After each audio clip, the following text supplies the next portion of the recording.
Stand by to launch FanStream Sports. 3, 2, 1. Let's start. Hello, sports fans. Welcome to FanStream Sports. Nothing but pure sports.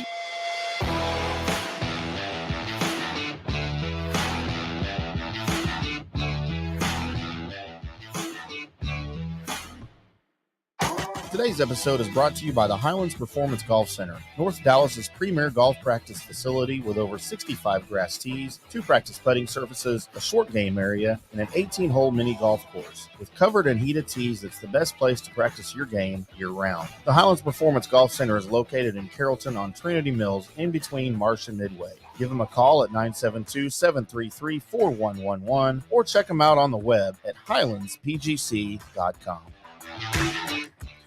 Hello, everybody. Welcome into another edition of From the Rough, America's favorite golf podcast, live from the FanStream Sports Studios here in North Dallas. I'm IndyCarTim, joined alongside, as I always am, Mr. PGA of America member himself, John Gerber. Hello, Johnny. Good morning. We are back. We are back in studio after a couple weeks out of studio.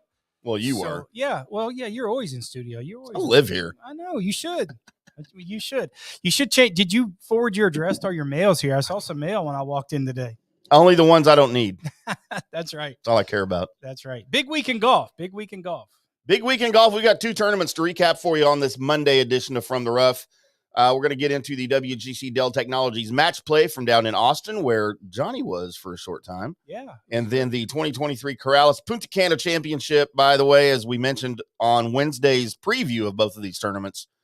I think maybe the Corales was the more interesting of the two. Yeah, we talked about that, right? You talked about how much you would probably watch a little bit more on the weekend, just maybe because it was a little diluted field as the field down in Austin kind of petered out a little bit.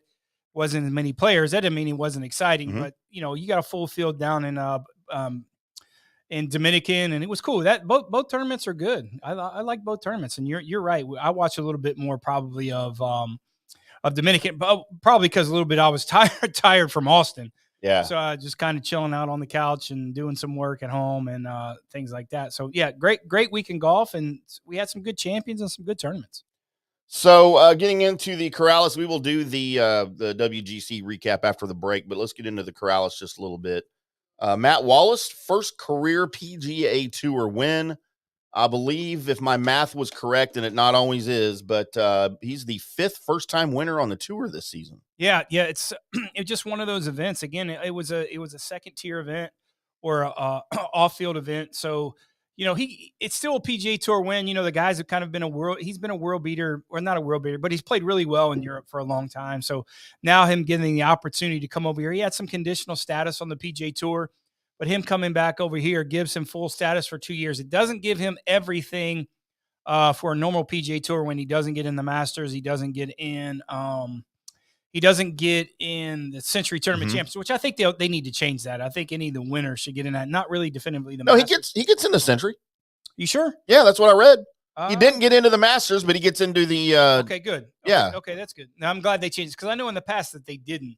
So I think a little bit they're trying to build that field a little bit more. So no, that's great that he did get in Century. But yeah, the guy's been a good player. He's played well this year.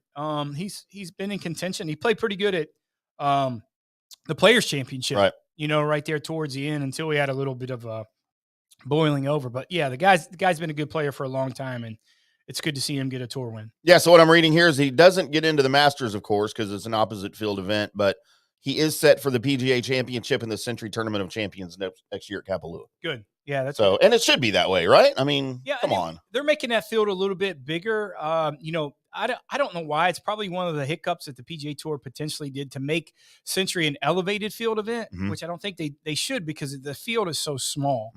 But I think what they're going to do is, as opposed to just having the winners of the past year play in the tournament, they're going to do 2-year winners. So make the field a little bit bigger, and I think they're going to get a few more exemptions because they just got they were getting a lot of slack from making it an elevated field event with only potentially having maybe 30 players, and a lot of the players that didn't really feel that was fair, even the higher end players. Yeah, and it's I like the 2-year rule too because you may have some guys that finished kind of hot the previous year, but then whatever reason go cold for that year, and you still kind of want to see those guys play with the guys from the current winners of the current season or the previous season. I don't have a problem with that at all because, again, I'd like to see more players in it. Yeah, for sure. Just to make it that much more competitive, and it gives these guys that win some of these alternate field events, a chance for 2 years, to be involved in the PGA Tour part of it, and that can only be a good thing. Well, a little of the caveat also is that you look at they still get the guys who potentially, and I was kind of scrolling down the leaderboard, like a guy like Ricky Barnes, right? See if he finished. Right. You hadn't heard from Ricky in a while, and a couple other players there that they finished in the top 10. So now, even though they finished in the top 10 last week, they get in this week at Valero. So that was really one of the benefits also. Ricky's going on past status, doesn't really have a lot of status on the PGA Tour, but he finished in the top 10. So he's going to play Valero this week. And it happened, a couple of those guys happened the same way. So, there was still some opportunities for these guys, even though that it wasn't a WGC event, but the guys who kind of played well, there's some more opportunities for them coming down the road. So Wallace ran off 4 straight birdies down the stretch at Corales and closed with 2 solid pars for a 6-under 66. He was on the putting green when Nikolai Højgaard, the 22-year-old from Denmark, playing on a sponsor's exemption, which you like to see that, right? One of these guys on a sponsor's exemption coming in to compete in these alternate field events. I like it. So Højgaard had a 20-foot birdie putt on the 18th that would have forced a playoff, but it just missed. And I was kind of pulling for it because I love playoffs. And I don't really have either one of these guys in my camp here. So, man, playoff golf is always great golf, and especially on an alternate field event like this. So Højgaard ended up scoring the 68. Wallace is a 4-time winner on the European Tour. He finished at 19 under 269 to win for the first time in his 80th career start on the PGA Tour. How many starts did it take you before you won your first major? How many do we still have going? Oh yeah, the same amount as you. How right. about that? Neither one. You know what? I've won the same amount of majors as you have. That's right. Yeah, that's right. You want to hear something cool about Nikolai? He has a twin brother, Rasmus, and they're both they're both just they're up and coming stars, young guys on the European Tour, and they're going to be 2 guys, and it's never happened. First off. To have 2 brothers on that they're probably going to make that Ryder Cup team, and on top of that is twins making a Ryder Cup. So that could be some interesting stuff there. They're both world-class players, man. And Rasmus will get some starts, and then Nikolai will get some starts, and hell, sometimes I don't know who's who. They might be switching it up, see who's playing better to get those starts, right? And how great would that be? I know, right? Freaking mix it up. Yeah. So no, that's a little bit of the cool part. But I've been watching those guys for a long time, and Thomas Bjorn's been touting these guys for a long time. They're from Denmark, and he's been saying how good of a players they were as kids, and then now growing up, and they're showing it. I mean, these guys, Rasmus and Nikolai, they win 1 or 2 times each on the PGA Tour. So hey, look, great things for those guys, and one of those guys is going to be on the Ryder Cup team, probably because of some of the defections from Live Golf, right? But also they're probably deserving if they're not going to get in this year. Going into the future, they look steady as kind of stalwarts potentially being on that Ryder Cup team. So, Wallace, and apparently I missed this last week at the Valspar. So apparently we know he tied for 7th at the Valspar last week. But apparently got into a heated argument with his caddy for, I guess, a shot on the 18th off the cart path. Yeah. And I don't know what the argument was about. I went back and I found it on YouTube, of course. I didn't see any of this last week when I was watching Valspar. Yeah, it was a bit of a miss club. He had a shot that his caddy was going back and forth, and he missed club. I mean, if you watch the golf shot, he thought he hit it clean, but he was 40, 50 yards short. So obviously it was a miss club. It was a miss club by the caddy. All was good. All was good due to the fact that he got up and down for par. So they hugged it out. Right. It was cool. They had a discussion, and Matt Wallace is known out there in the golf circles as being a little bit of a hothead anyways. So to have a caddy that kind of throws it back to him a little bit, I thought that was pretty interesting. But yeah, it was certainly a miss club. And maybe the caddy did it for a reason, to know he was going to get it up and down or potentially get it out there. But that was certainly was. And like I said, what I heard, it was more of a miss club than anything else. So in that situation, because you've been there before, that's ultimately on the golfer though, right? The golfer can certainly overrule the caddy. And if the golfer's in a disagreement on yardage or the type of shot. We see Jordan Spieth do it all the time. He'll overrule his caddy, and he'll just take the shot that he wants. So, I mean, I can get you being upset because the caddy may have misinformed you, or, you rely on him for those things. But ultimately, I mean, you can change that, right? Of course. Yeah, of course. But as golfers, we're weird people, man. We're never wrong. Yeah. Like we got to blame it on somebody, whether it's the wind conditions or the turf, or, there's a lot of things we blame stuff on. And some of those incidents, most of those times, those caddies, man, they got to have big shoulders, man, because they're getting cursed at. It's always their fault. It's never the player's fault. But ultimately, 99% of the time, it's the player's fault. We're hitting the shots. The caddies aren't. They're just trying to give some, reassurance or whatever type of relationships they have. But yeah, no, listen, like I said, Matthew Wallace has been notorious for just blowing up at caddies. He runs through them pretty good. Does he? He runs through them kind of like you do some things, and that's probably on the next show. But so wow, you're the one that brought that. I don't know. Right? You're talking about like pasta strainers, right? Yeah. Because I do run through some pasta strainers. Pizza. I do run through some pizza too. Yeah, pizza's good. And that's a unique kind of relationship, right, between a golfer and a caddy, because you're not really friends. You're not supposed to be friends in most cases. It's more of a business arrangement, right? Yeah, I mean, the best ones, you have that good balance, right? Sure. In any business, or even out there, the caddies are working for the players, but sometimes you got to take, as a player, you got to take that tough medicine, and telling that the player is wrong and trying to talk him out of anything. But also on the player side, we also think we can do anything. Yeah. All right. And the ego there and things of that nature. So, you got to have a good relationship with that caddy to tell him, be able to listen and say, hey man, we are wrong. And to have that big, strong voice potentially, that definitely helps. But Matthew Wallace is not listening to any of that, man. So right. He's been in good form. Didn't surprise me that he won. He was one of the higher ranked players in the field. So. And I mean, golfers, like you said, going to have egos. If they screw up a shot, they're especially on TV. Yep. They're not going to make it look, other than maybe Jordan Spieth, aren't going to make it look like it was their fault. They're going to go off on somebody, the turf, the wind, your caddy in some cases. We got rabbit ears too. I mean, It's always a sound or something. Like I said, it's never our fault. So of course, like we talked about at the beginning of the show, the victory doesn't get him into the Masters, but it will get him into the PGA Championship and the Century Tournament of Champions next year at Kapalua. Hogard had a long 2-putt birdie on the par 5 14th, a clutch 12-foot birdie putt on the par 3 17th to get within one and have a chance at Wallace, but his putt narrowly missed, and he had to settle for being the runner-up. That was a nice putt too, by the way. Mm-hmm. That was a hard putt that he just barely missed. Tyler Duncan, PGA rookie Sam Stevens tied for third. Any huge surprises coming out of here for you? Not really. I mean, more surprise to me is you never really saw the wind blow that much down there. I mean, that place can get nasty. And we talked about it last week. I've actually played in that tournament before at a different golf course, but right there on the water, especially this time of year in the spring, that place can blow. And it just, you got the kind of steady winds, the 20-mile-an-hour winds, which is normal there. That's like a calm day anywhere else. But that was a little bit surprised to me that they didn't get the wind blowing that much, but I thought everything held pretty much in form. Maybe Joel Damon not playing as well. That I thought he was. Yeah. He hadn't been coming in the form. We had him on our card. A couple guys we had on our card that maybe didn't come to fruition, but not really. Fair enough. Well, let's get into those picks. You mentioned the card. Of course, we pick. Really, Johnny's picks are the ones you want to pay attention to every week. He'll give you the picks before the tournament, your winners, your top 10s, your top 20s that you need to bet on, as well as during the tournament. Getting in on Saturday, your matchups for the weekend.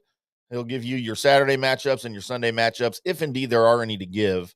But I do mine just for fun because everybody gets a good laugh, especially you. Yep.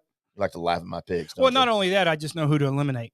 When I pick them, you're like, oh, all right, scratch them off. Check that off. Well, let's get into our picks. I will get into mine first here for the Corales. We get into our production value here. Johnny, I had 3 picks. I always pick a winner, a top 10, and a top 20. And, man, I didn't do so well this week. This week? I've done well before. I mean, there is 52 weeks. 52 weeks are in a year. There is that. Let me rephrase that. I didn't do well on my picks this week. Okay. How's that? That's better. As I had as my winner, Thomas Dietrich. Tied for 8th at 13 under, though. He's kind of in it. That wasn't bad. The guy with the weird mustache and pants that should not be allowed on the tour, Eric Van Rooyen, tied for 56 at 2 under. He didn't pass go. He didn't collect 200. No, he did not. He certainly didn't. Probably had his monocle out there too. Monopoly man. My top 20, who I believe was on your card as well, I had Aaron Baddeley. Apparently there was an R in there last week. Batterly. Yep. Is it Batterly or Baddeley? It's Batterly, but you, okay, I put the R decided in to change his name. So well, only on like one place. Okay. And it was an autocorrect, I believe. I'm going to blame that on Apple. You're a golfer now, right? You blame everything right. on everybody I else? blame it on my caddy. That was my caddy that did that. Tied for 46 at 4 under, so I wasn't even close, other than the tied for 8th for Thomas Dietrich, and I had him to win. But it was fun to pick, and I tell you what, Dietrich, I know he struggled at times throughout the tournament, but I really thought even going into Sunday he was going to have a chance to get close. But Johnny's picks are the ones that you want to pay attention to, the ones you're putting your money on. Johnny's Picks is always brought to you by Golf Central Magazine over at golfcentralmag.com. It's philanthropy.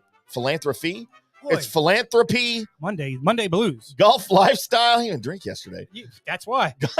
Golf lifestyle, just everything over at Golf Central Magazine. Check them out at golfcentralmag.com. The new March issue is out, so please give those boys a check out over there at your leisure. We'll see you over at golfcentralmag.com. Who'd you have, Johnny? Yeah, we had a nice week. We actually made a good profit this week with our picks on the WGC. We'll get into that after the break. And then down there in the Corales Championship, yeah, so our first pick, again, a little bit of surprise. He didn't fare as well as we thought. Joel Damon tied for 50th at -3. Taylor Pendrith just got off to a terrible start. I mean, he got off to a great start, but kind of didn't play well on the second day, but he made the cut. He was T70th at +3. Emiliano Grillo, same situation. I thought he'd play better. He really surprised me. I don't know what's going on with that guy. Surprising that he's not playing as well. The guy's got too much talent to even finish 70th in a second tier event. That's really bad. And this is a perfect place for him. This is how he kind of grew up. So this is not really something's going on. I need to find out a little bit more. This guy's been top 50 in the world for last year. So whether it's injuries, I need to find out a little bit more what's going on with Emiliano Grillo, but he finished. Give him a text. Yeah, I need to send that text out. It'll be in Spanish. Yeah. Good day, mate. Yeah, it'll be in Spanish. T70th +3. Our ham sandwich. Somebody hassled the Hoff because he missed the cut. Yeah, a little disappointing for Chuck. For Chuck. So didn't play well, but that's why he's our ham sandwich. Hassled the Hoff. Someone hassled the Hoff. Yeah. So not very good there. But we did have 2 cash-ins, some nice cash-ins. We did top 10, Thomas Dietrich, T8th, -13. Got some nice candy there. Aaron Baddeley, again, he was up there after the 3rd round. I thought he just didn't play well second round to potentially jump in that top 10 spot, but he couldn't get there. Not sure why. 2 top 20 picks. Chad Ramey, he shot 71 the first round and withdrew. So that I never did hear what happened. The defending champion there. Yeah, I didn't hear anything either. I never did. So I don't know what the deal is. He might have drank some water or something that was bad. Or don't drink the water. He might have went to one of those. We'll talk about that later. Hello, Nancy Gerber. By the way, welcome to the show. Some of those other places that I heard that were down there. Just heard about them. It's a rumor. That's a rumor. We don't know they exist. That might have got him in trouble a little bit, but. That's another story. And we also did cash in with a nice little cash in on Bryce Garnett at T8 to finish in the top 20. I wish I'd have jumped him in that top 10 because that paid about $1,800. Yeah.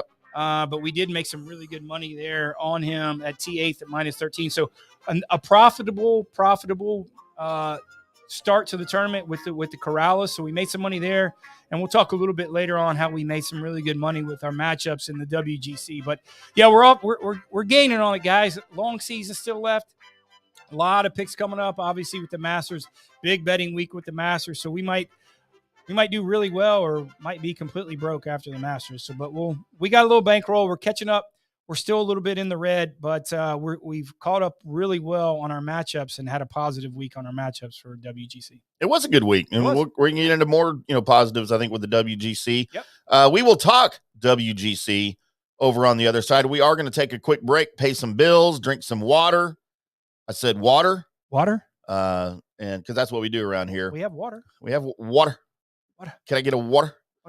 And we will be back on the other side to talk WGC. We are From the Rough on FanStream Sports. We'll be back. Hello, sports fans. fans, FanStream Sports. Jeeves Law Group. I've known Scott Jeeves for quite some time, and he's just like us, a huge college football fan, but he's not just another PI attorney. He is a ferocious advocate for his clients. Scott Jeeves is a board-certified civil trial lawyer and a certified circuit court mediator practicing in Tampa Bay for over 30 years. He is an AV preeminent rated civil trial lawyer and certified circuit court mediator. Folks, these designations are not just given out. They're given only to the best trial attorneys. But more than anything, Scott takes these cases personally. I've heard it from his clients. He's a fighter you want on your side. Insurance companies hate it when they see you're represented by Jeeves. He's just different. 727-894-2929 or go to JeevesLawGroup.com. That's JEEVES lawgroup.com and tell him JP sent you. Guys, let me tell you about Bay Area Modern Medical Center. Are you experiencing low sex drive, fatigue, hot flashes, moodiness, and you just don't feel like you have the vitality you once had? You're not just getting old, it's likely low testosterone. Studies over the last 20 years show a shocking decline in younger males aged 16 to 39. Older men have seen a sharp decline as well. Do something about it. Go see my friend Christopher Lugo at Bay Area Modern Medicine. Testosterone replacement is not a frivolous treatment. It takes a professional targeted approach that focuses on total body wellness, vitality, and emotional stability. Not a one-size-fits-all approach like many clinics use. They will monitor your blood work and adjust your treatment as needed for optimal results. Call 844-977-3477 or go to BAMMC.com. Now is the time to make sure your home insurance is in order. In the last year, many of us have made improvements to our homes. So call the folks at Italiano and discuss these upgrades to make sure you have enough coverage. According to a recent report, almost 64% of homeowners don't have enough insurance on their home, which is their most valuable asset. Also, a great time to make sure you have flood insurance. Even if your mortgage company does not require flood insurance, your home could still be at flood risk. Another big item as we enter hurricane season is making sure your pool enclosure is added to your policy and there will be no issue at claim time. That happens a lot. So call your friendly agent at Italiano Insurance to review your policies today. 813-877-7799 or ItalianoInsurance.com. Attention, if you are home shopping or looking for a refinance, and even if you already have the approval letter, you must call my man Scott Fitzgerald at American Mortgage Services. Scott has a brand new program available in the greater Tampa Bay area called the Community Advantage Loan Program. Get this, no money down, no mortgage insurance, no points, no origination fee, purchase or refinance, and loan amounts up to $647,000. Now, there are some application requirements. It must be a single-family home, one unit, primary residence, and have a minimum 640 credit score. The program only applies to certain neighborhoods, so you have to call to find out if you qualify. So call Scott Fitzgerald at 813-294-7595 or email him at scott@amstampa.com. Now, even if you don't qualify for that program, Scott will shop your loan around, get you the best rates, and won't charge you the huge upfront fees. And if you've had issues with your bank calling you back, Scott will return calls immediately, or at least the same day. 813-294-7595 or email him, scott@amstampa.com. Scott Fitzgerald, MLS 386722, American Mortgage Services, 1000 North Ashland Drive, Suite 1020, Tampa. Coming back at you. Now, more FanStream Sports. Hello, golf fans. Welcome back to From the Rough here on FanStream Sports. I'm IndyCarTim. That is John, PGA of America member Gerber. We're having some fun here from the FanStream Sports Studios in Dallas. We just got done talking about the Corales Puntacana Championship. Matt Wallace's first career win. Some other interesting things. It's time for some WGC-Dell Technologies match play. We need to remind everybody this portion of the show brought to you by Turf Life. It's not just an apparel brand, it's a lifestyle brand. Turf Life is the brand that salutes the consumer and the industry players everywhere whose lives involve turf. It addresses the games we play and the jobs we do. Turf Life showcases sports, business, education, and our enjoyment of the outdoors. Head over to turflife.club. Become a turf head and join the club today. Snag your window decal or any of the other special Turf Life accessories or apparel over at turflife.club. and I'll see you there. Thank you, Turf Life. Appreciate those boys and girls. Yeah. Especially the girls. I appreciate them a little bit more than the others. I know you do. Johnny, WGC, and you were there. I was. Tell us a little bit about you going down. You went down early in the week, right? You got to see some of these guys. We talked about it on the preview last week, but you got to see some of these guys kind of getting warmed up and getting ready for the tournament. Yeah, well, like we talked about last week, was pretty lucky to get down there, get some opportunities to start kind of my I don't want to say if it's my reporting career because it might be one might be done. I only got kicked out, I think, 2 places that they told me that I wasn't allowed to go. But you know me, I was going to try to push the envelope. I was trying to get in everywhere I could until you're not a player anymore, Johnny.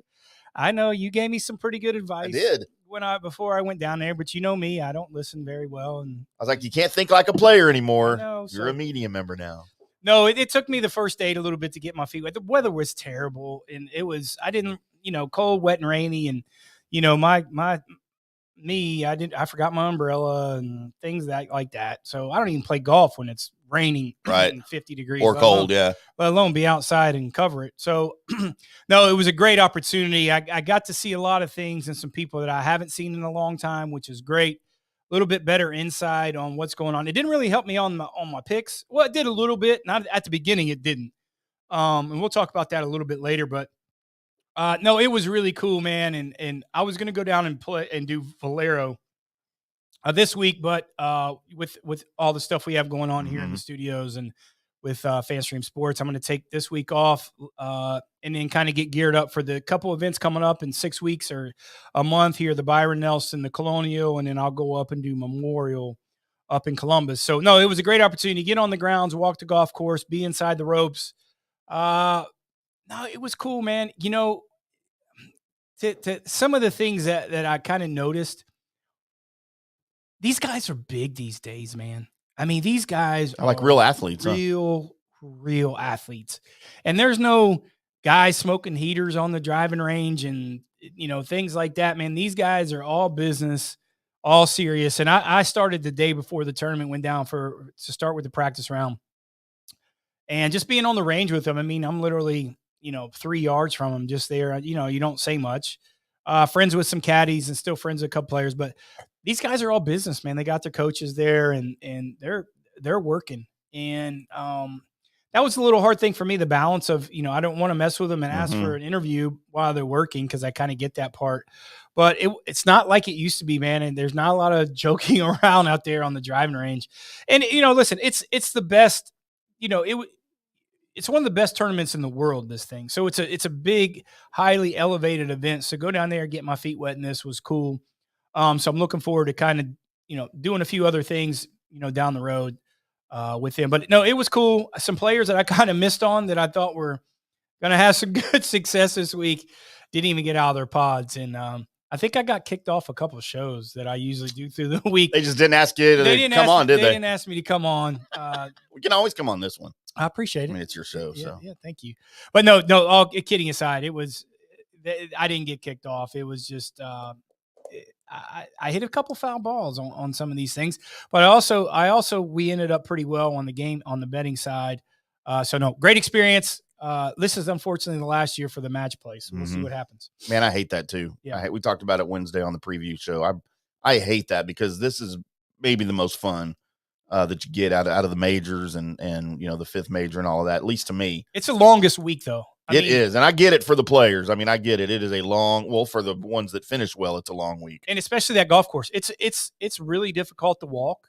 I mean, it's extremely hilly. Yeah. And it was really difficult to walk. Those guys, and Sam Burns, who won, I mean, I think he played 120 holes, right? Or maybe even more than that, 125 holes. In a normal PGA Tour, he plays 72 holes. Yeah. So, again, it was more, I think for those guys, it was more mental. I mean, it was as mentally difficult as physical difficult playing that many holes and competing. So yeah, I mean, it's an interesting event. Sorry for that it goes. And we're going to miss it for sure. So, going into Sunday morning, if you'd have told me Sam Burns was going to come out on top, probably wouldn't believe you, especially out of who was remaining, going into Sunday. But apparently he didn't see it that way. Man, he throttled Cameron Young 6-5 in the championship match. It wasn't even close. And I probably wouldn't, going into that, I probably wouldn't have called that result either. Yeah. Nobody asked me to, but I probably would have taken Young going into that. I didn't. I took Sam Burns. I know you did. That's why you do what you do. That's right. I mean, for the love of God, I had Max Homa winning the whole thing when the week started. So, well. I mean, hey, he advanced.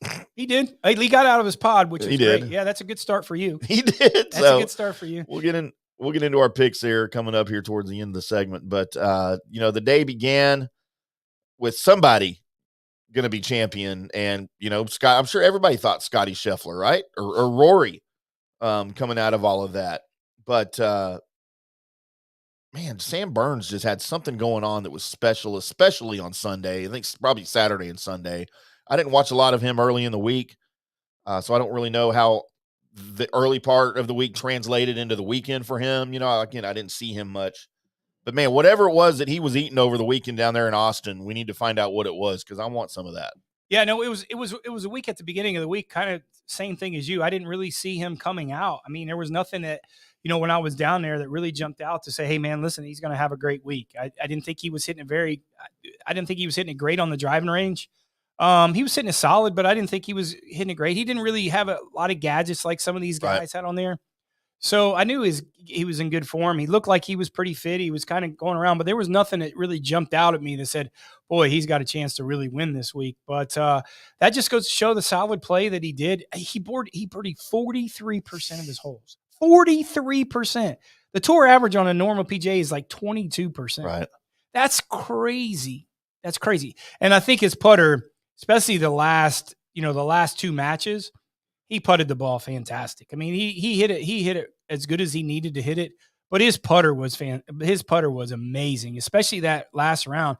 He birdied 8 of 13 holes playing Cam Young in the last match. 8 of 13 holes. 8 on that golf course. That's insane.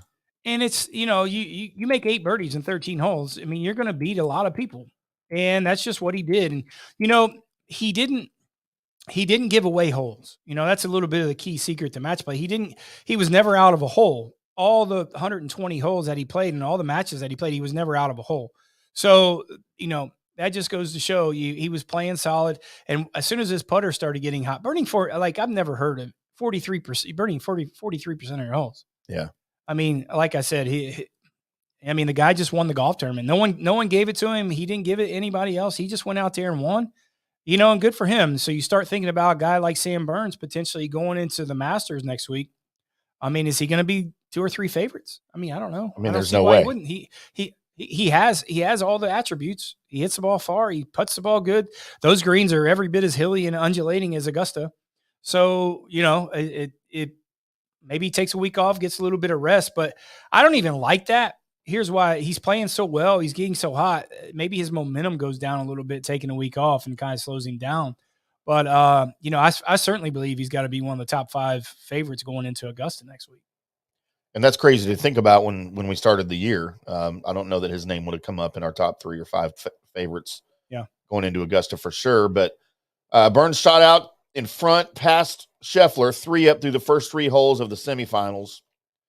But Scheffler battled back. By the time the 2 took the inward half, it was Scheffler, not Burns, who was in command. Scheffler's lead doubled with a birdie on the 10th, his 4th in 5 holes. But Burns absorbed his blows, clawed back with birdies at 13 and 15 before a pinpoint iron shot on 17, force-fed Scheffler a taste of his own medicine. Scotty's not used to seeing that stuff against the guy, right, playing him. He's used to be he's one that does that to other guys. Yeah, and they're such good friends, right? I mean, they're pals. You've heard the story all through the coverage. If you've watched the coverage, they talk about they travel together and they go on vacations together. They grew up together in junior golf and all that stuff. So, yeah, they're very familiar with. I mean, that could be a little bit touchy too, right? Playing one of your best friends. You want to kick him in the forehead and bury him underground, but also it's hard to. Yep. I don't feel sorry for either of those two guys, to be honest. No, not at all. I mean, that's a pretty good payday they had. But no, that was a great match. And, going into that, I mean, everybody anticipating Scotty and Rory battling it out, but they did battle it out. But unfortunately, that was for 3rd and 4th place, not for 1st and 2nd. So that's what everybody was kind of anticipating. But I didn't think it got lost. Young and Young and Burns playing, I don't think it got lost in the television coverage. I didn't think it was boring. No, not at all. Having that match between Scotty and McIlroy. So, yeah, listen, you're looking at, 4 of the top 10 up and rising stars or superstars on the PGA Tour. Cam Young, Scotty Scheffler, Sam Burns, and Rory McIlroy. I mean, if you got all those guys under 30 years old, I mean, the golf's in pretty damn good shape. Oh, for sure. And when you look at Young, the weekend that he had, his first 4 days, he played his first 81 holes and 32 under. I mean, think about that. I mean, just to get where he was, he would all have but he won only 1 hole, the par 4 second in the title fight, grabbed an early 1-up advantage. He slowed down. I think he probably got tired. It looked to me like he got tired. Yeah, a little bit. There towards the end, and Burns just sort of smelled blood in the water and went after it. 8 birdies over the course of the final 10-hole stretch. He totaled 48 birdies for the week. By the time the pair stepped off the green on the par 4 13th, a 6-up lead and the final World Golf Championship trophy were in the hands of Burns. As again, like you said, this is it. It's all. Yeah. I guess that's it. Yeah, as we often say here on the show. But so Burns, of course, a winner 3 times in the 2021-2022 season. And to me, he's one of these guys that kind of takes a back seat to the bigger name guys. I mean, often, Scheffler, McIlroy. You don't ever mention him up there with those guys, but I kind of feel like he's getting up there where you might have to do that. Yeah, once he wins a major, right? And I think it's kind of inevitable that he does win a major. It's kind of seems like that's the next progression, the next step for him is to start contending in the majors. He hasn't really got to that step yet. I like the setup for Augusta with him. He hits the ball high. He shapes it the right way. He puts the ball, obviously, with the way he puts it now is good. So, I think if has an opportunity to win his first major, I think Augusta fits him perfectly.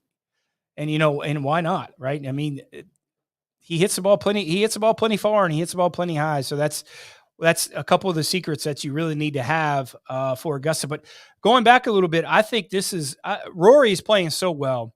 And, Rory hasn't beat himself. He didn't beat himself this week. He got beat. Right. He played plenty well. And that's sometimes what happens in match play.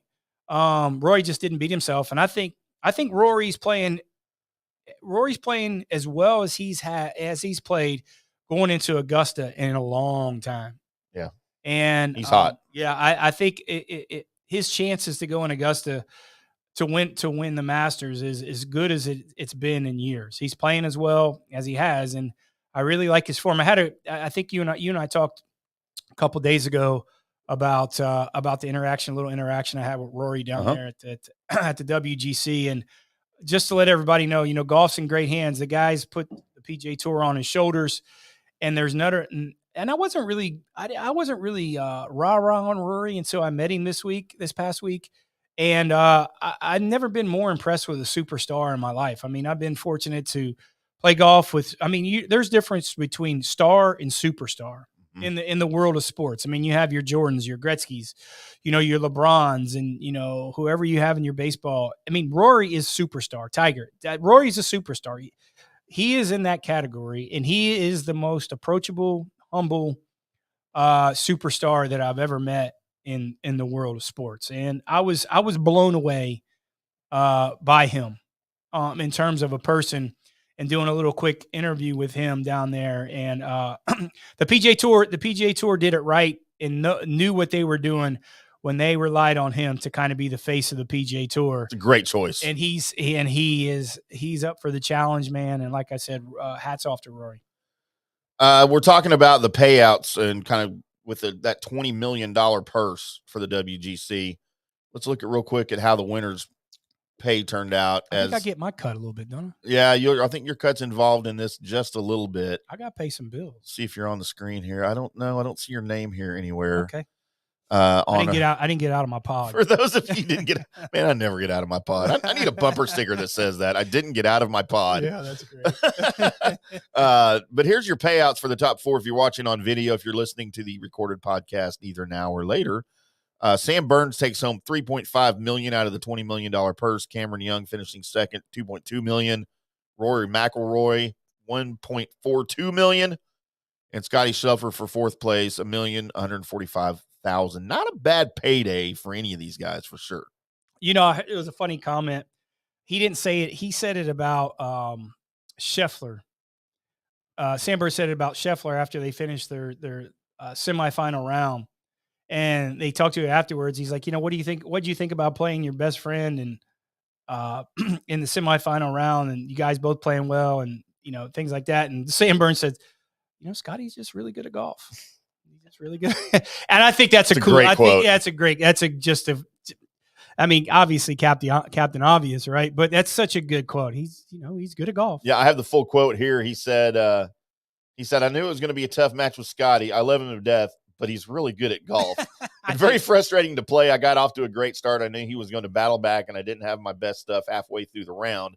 I was able to dig deep there, and on the back nine, I started to challenge him a little bit more. But, I mean, you can't say it any better than that, right? Yeah. Scotty's really good at golf. I mean, what else are you going to say? I mean, everybody knows it, but that's just a cool quote, right? Yeah. When somebody says it, I mean, there's not a bad player on the PGA Tour, but when he says it like that, I thought that was great. It puts it into perspective for the rest of us, right? Like, even according to these guys who are right there with him, he's really good at golf. Yeah. Jason Day out in the quarterfinals. He's kind of quietly, I think, been one of the handful of the best players in the world so far in 2023. He's certainly had a bounce back year, at least I think he has. He made it all the way to the afternoon matches on Saturday before falling to Scheffler, who made 8 birdies on him and nearly made a hole-in-one to close him out on the 17th hole in their 5th match of the week. Regardless, there's a ton to be optimistic about for Day, I think, going into the Masters. Yeah, and the whole major season. Yeah, and I was going to talk about that a little bit, is that, if there's a lot of probably, on the golf course side, there's only going to be one winner for the terms of the prize money and the trophy. But there's a lot of winners this week, and Jason Day was one of them. Mm-hmm. Competing in this type of event, competing as well as he did. And more so, as tough of a week it was, as long as a week it was, is how many holes you have to play. His back didn't give out on him. Yeah. Right. And that was kind of something I was watching. I watched him a long time on the driving range on Wednesday or on Tuesday. And he looked healthy, man. He looks in really good shape. I had a couple words with him. We have the Columbus connection. He lives in Columbus. So, to a point, you don't really want to bother, but he's swinging good. He looks like he's swinging about 75% most of the time. And that's probably what he needed to do, because he's not short on length. So, like I said, there's only one guy can lift that trophy, but there were a lot of winners this week out there, and there were some losers too. Like I said, there was a couple guys. I touted you all week about Seb Straka, and Christian Bezadenhout, and I told everybody. You told me both those guys looked really good on the range on Tuesday. Yeah, they didn't win a match. Oh, they didn't win a match, and that was something, and it wasn't so much. Well, they got boat raced a little bit. Thank you for that. Appreciate that. You really think I needed that, knowing? Well, I mean, I could have done this. That's a little insult to injury. There you go. Well, it wasn't for you. I appreciate it. That was for the likes of another guy that I thought was maybe the biggest of all of the losers this week, and that is John Rahm, who lost in group play to both Ricky Fowler and Billy Horschel by going 5 over without a birdie on an easy golf course by his standards, and lost to Horschel 5 up. Yeah. And that is by far a different John Rahm than we have seen early in the season when he dominated. Yeah. I mean, what the hell's going on with Rahm right now? Did he just not care about match play? I don't know. It's a huge event. Obviously he cares about it. All those guys that's a question I can't answer. I think I told you, I didn't see Rahm. I didn't see Finau. And I didn't see, there was one other person that I didn't see hit balls all week. Yeah. Like not spending any time on the range. And by the way, there were 3 guys out there that are monsters. I mean, monsters. Tony Finau is one of them. Sahith Theegala, walking around like a big sloth. I mean, he is a big, big dumpy dude. I mean, he is, I'm trying to say this in the nicest way. And Here we go. he was super nice. Seb Straka is a big guy. Here's who shocked me, and I haven't seen him probably for 20 years. Matt Kuchar is a beast. Mm-hmm. He is a big, big, big dude. And that's why he's able probably to be out there for so long and sustain it. He's a bit, I mean, he's got a little grandpa belly going on right now. Don't we all? He can still get it. I thought he would beat Jason Day. in the match play. You know, he tied Tiger's record for the most wins during the match play. So that's how long he's been around, but he still hits it pretty good, man. He's got that swing that he kind of owns himself, and he doesn't miss the club face much, but he's a big guy, just kind of rolling around out there, man, minding his own business. You know, here's what I was surprised about. Compared to the kind of the old days when I was out there, is that they're not conversating out there with each other. Like Right. even on the driving range. Right. They're not. It's all business. They're not buddy. They're out there, got their own places. They might say, hey, but they're not joking around with each other, man. And like I said, I was there Tuesday before the tournament even started. They're not out there talking about, you know, I mean, let's go have a cold taste or what's for dinner. Or Right. they're out there with their coach, and they are getting work in, and they could care less about anybody else, which is kind of sad a little bit. Because you know, some of those good old days when they were joking around when the dailies were out there and stuff like that made it more enjoyable. But it's all business for the most part for those guys. Let me ask you this real quick. It's something I never thought of, but you mentioned about how they're all business there on the driving range, and that you didn't see some of these guys. Did these guys ever go practice before the tournament off site? Do they Yes. go find somewhere else other than where they know everybody else is going to be, so they can have some alone time on the range?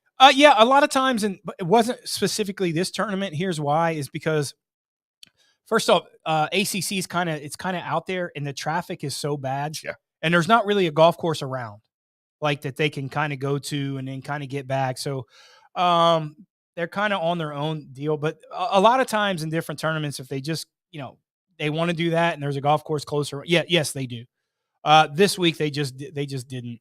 You know, I saw a weird stat. Like, I was curious why JT didn't play. Did you hear anything? Because I haven't seen anything. I asked a couple questions why JT didn't play the tournament. I mean, it doesn't really make much difference. He jumped out of the top 10 because he didn't play this week for the first time in like 7 years. But it's just odd because I know he's not playing Valero. And I know he needed some. I just thought he needed some reps going into the Masters. And I'm not saying. I mean, I think this is a place, even if you're playing bad, you can get some reps in, try some different shots, right? And I thought that was a mistake for him not to play this week, just because I just thought he needed some more reps. And that was strange to me. Yeah, the only thing I can think of that would be a good reason for him missing this is if he's trying to rehabilitate some injury, make sure he's ready for the Masters, and you know. But I normally you would hear something, and I haven't heard or seen anything that mentions any of that with him. And it'd be different if it was just like a normal event, but this is a big event. Yeah. I mean, it's And the last one. And it's a huge event. So that was a little shocking to me. There has to be something there that I didn't know, or I didn't find out when I was out there. But here's what I do know: the food in the media center is pretty damn good. Pretty good. I think I gained like 10, 15 pounds down there. I think I got it all out by walking the place. But can you imagine traveling with some of these guys, you know, that do that every week? 500 pounds. Yeah, it's always good. You know they what- take care of the media people. You know what I had that I'd never had before? Meat. What'd you say? Meat. No. Beef.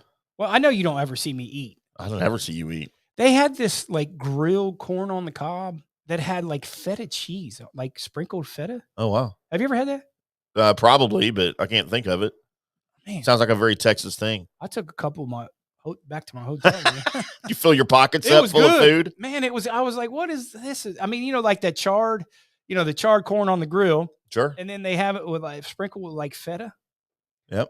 It's like, man, this is damn good. You're making me hungry. We need to wrap things up. Let's get into our picks, Johnny, for the WGC. And again, it's a little bit, we do things a little bit different for the match play. I still went ahead and picked who I thought would win overall. Then I picked a guy that maybe a longer shot that would be a contender. And then I picked what you normally do, a ham sandwich to win. And I'll let you go over yours as you feel, with all the matchups that you picked over the whole week. Yeah. But on mine, again, I had Max Homa to win. He lost to Hughes in the round of 16. That was a surprise. McKenzie was. played good. It was. I thought Max was a little bit hot, but still would like to see him win one of these things. As a contender, so a little bit longer shot winner, I had Jason Day, who, of course, lost to Scotty in the quarterfinals. And as my super long shot or ham sandwich, I had Adam Hadwin. Kind of based on your description of him, going into the week. And I told you not to pick him. I know, but I know, but that's why I went opposite. That's usually what I do. Okay. Who, of course, lost in group play to the same group that Burns ended up winning. So, yeah, not the greatest week for me, but it's an average week for me. Like, that's just what I do every week, right? Average, you just don't cash? Yeah, exactly. Yeah, that's normal. That's what I do every week. Normal week. Johnny's Picks is always brought to you by Golf Central Magazine over at golfcentralmag.com. Log on today. Check out the March issue for free online. Check out all the great articles. It's kind of a philanthropy, a travel magazine. It's not just your normal, typical golf, like Golf Monthly or anything like that. They got a lot of fun things in there for you. Go check it out at golfcentralmag.com. And now let's see how bad Johnny did on his matchups this week. I mean, bad. I did good. This is a good Sorry, week. I meant to say, let's see how good Johnny did on his matchups this week. There you go. Get off those. This is the first drink you've had in a while. You better stay off that. I'm working on it. No, we had a nice week. We, this is a little bit different week for us. We don't pick an outright winner or ham sandwich. We kind of play the matches and try to get people out of the pods. There's a lot of ways to handicap this. This was just my way, but we really struggled through the week. We had a bad first couple of days, but we kind of caught up. We went 12-9 on matchups. We did win. We did win the both semifinals and the finals that Timm forgot to post for everybody. So, all you guys that follows our picks that didn't make as much money as you should have, because I did post and send it to Timm. The semifinal winners, I did have Cam Young and I did have Sam Burns playing in the finals, and I did have Sam Burns winning. So blame Timm on this one, guys. I'm looking forward to some of these emails. But 12-9 on the matchups. So we profited 245 units on top of the 420 units we did on Corales. So we did a profit of 665 units. It gets us still a little bit. Well, now we're under a dime, under 1,000 in the red, so we're still kind of catching up. But that gets our match play, our matchups record to, what do we have? Like I think it's 17-10 on our matchups when it comes to this. So looking a little bit different. I think it was 22 and 14. Sorry, 22 and 14 on our matchups. So still looking good on our matchups when it comes to that. But a nice profitable week going into this week at Valero. But yes, we did semifinals. We did have Christian Bezuidenhout. Again, we talked about kind of a disappointing deal. One of these things that kind of a little keys to me when I go out to these events and watch guys on the range, I try to find out the guys are not, working on stuff, right? They're not got all these gadgets and things on and not with their coaches. They're out there warming up because they know their game is in pretty good shape. So they're just out there warming up, not really working on much going into the tournament. Christian Bezuidenhout looked like, I don't know, he looked like a robot out there on the driver. He had more gadgets on him, man, than I've ever seen.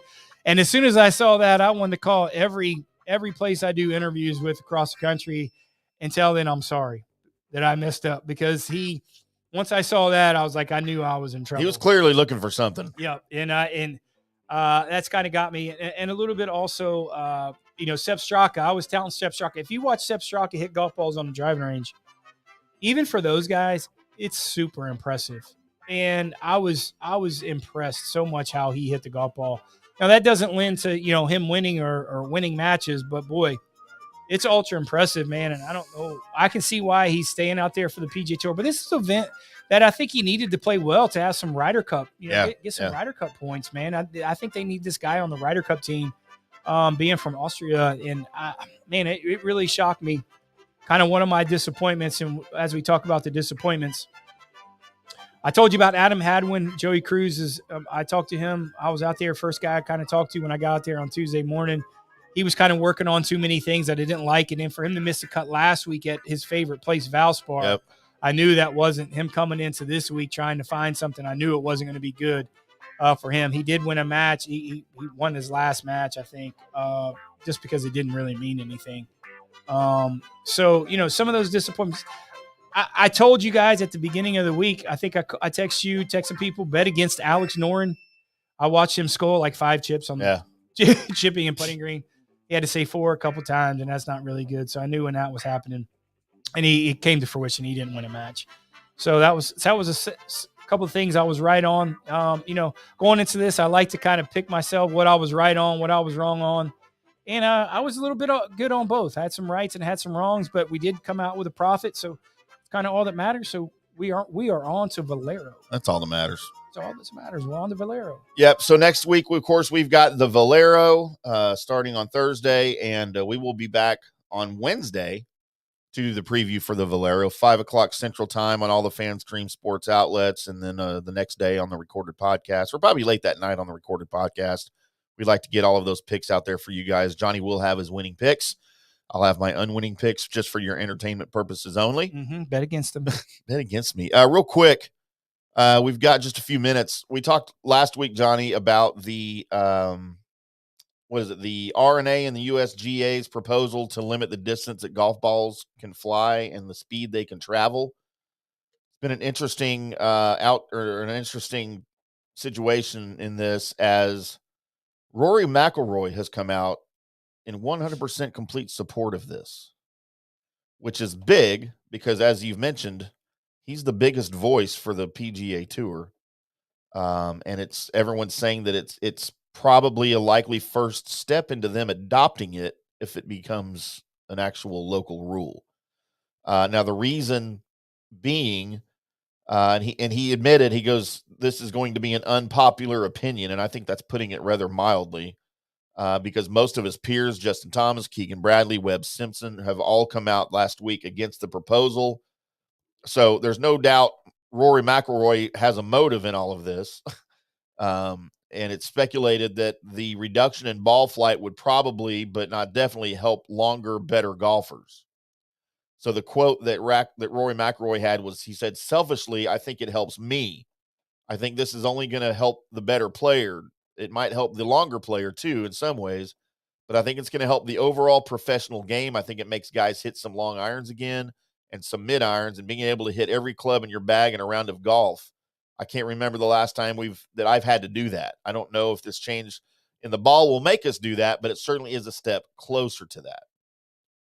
So any comment on Rory and maybe his view of all of this? Because, of course, we came out on Wednesday very against this rule for some very specific reasons. Yeah, no, that's his opinion. And I don't know where it's come from. He has his opinion, and he'll tell you, like he just said, he prefaced it by saying, it's probably going to be an unpopular opinion. Yeah. I think Rory's very calculated on how he talks these days, and he has a reason for saying that. I don't know what that reason is, so I don't really want to jump on Rory. This is his opinion. Well, I mean, he said that he thinks it will help him. Yeah. Players like him. And if he can get an advantage some way, then of course he's going to do it. Rory McIlroy is still going to hit the ball far, probably farther than anyone. And I'm 100% going to put this out there. Pound for pound, he's the longest driver and probably the best driver in the world. Mm-hmm. That kind of proved this week. So he's always still going to be long. It's just probably going to eliminate the average guys to be longer. That's probably where he's getting at, right? So what you're saying is that you can no longer. I could hit it like Jesus. I can still hit it. I just couldn't hit it. I can't hit it far like Jesus. Can't hit it like Jesus. Maybe we should re-record that drop, and you should say, I could hit it like McIlroy. No, because I can't hit that. You know what? When I was playing, then I hit that ball. That was the ball that they'd probably go back to. Yeah, it was that Bellata ball, and I hit it. I hit it on the screws 90% of the time. And this is why you're here with me. That's why I say buenos dias to you. All right. Well, that's going to wrap up the show this week. We are From the Rough on FanStream Sports. I am IndyCarTim. That is Johnny Gerber, PGA of America member Johnny Gerber. We will be back on Wednesday to preview your Valero from San Antonio TPC. We'll have all the picks, all the bets, and some PGA Tour news for you as it becomes available before Wednesday, and all the updates on the players that are playing, who's not playing, why they're not playing. We'll wildly speculate on stuff like that. Probably won't be accurate, but it's fun to speculate. It's fun. Until Wednesday, boys and girls, keep hitting them straight.